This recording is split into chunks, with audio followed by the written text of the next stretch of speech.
GOP presidential candidates. We're in Michigan. There's no state that's more important potentially than Iowa. We talk about it all the time here on the Hill, of course, and for good reason. But there's been a headline in Iowa in recent days that has nothing to do with the 2024 race. And here it is. Governor Kim Reynolds announced that her state will end this fiscal year with a budget surplus of nearly $2 billion. And here's the thing. It is the third year that Iowa's budget surplus is in the billions. Kara, this is how she's doing it. Budgeting 99% of the state's revenue, so they're not going to 100% or above. Reducing corporate taxes, slashing the state's individual income tax rates, and she has a goal of eliminating state income taxes by 2027. This is kind of like the Republican blueprint, is it not? Sort of what we're seeing play out in Iowa? Oh, yeah, and I'll say it. You know, conservatives, Republicans can govern. And if this is the lodestar, if this is the example for conservative governance, then I'm all for it. We should, you know, listening to everything we've talked about, the New York Times headline when it comes to the gerontocracy and whatnot, we can't just be against something, right? We have to be for something. We have to construct an affirmative agenda.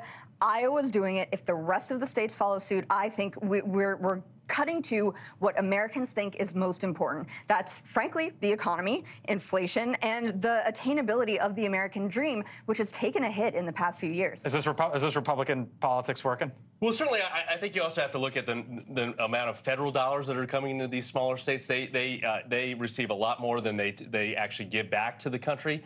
So, you know, all the subsidies that Americans provide to these smaller, generally red states, I think is also part of the dynamic. And again, we can't be, you know, for socialism just for other states here from a Democratic perspective. Why can't we do this in Washington? Well, people love free money. And, you know, the raging argument that Republicans are having right now about spending was not taking place when Republicans were in charge of Washington. They were spending money left and right. When the economy was growing at a 4% annualized GDP. Gangbusters while Donald Trump was president and the Republicans had a much stronger position in Congress. We were still running trillion-dollar deficits. Yep. People want it, but here's the thing.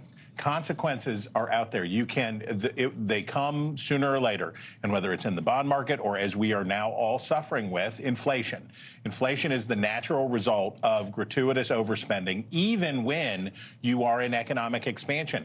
Neither party wants to get caught with the economic consequences. And I think Kim Reynolds, whatever her party, is an effective, pragmatic kind of leader. She does a good job. She is able to find bipartisan consensus very frequently in a state that has not a large number, but a determined number of Democrats.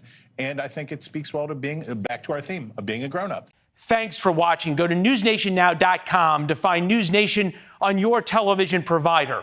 And don't forget to subscribe. Click the red button to get more of NewsNation's fact-driven, unbiased coverage.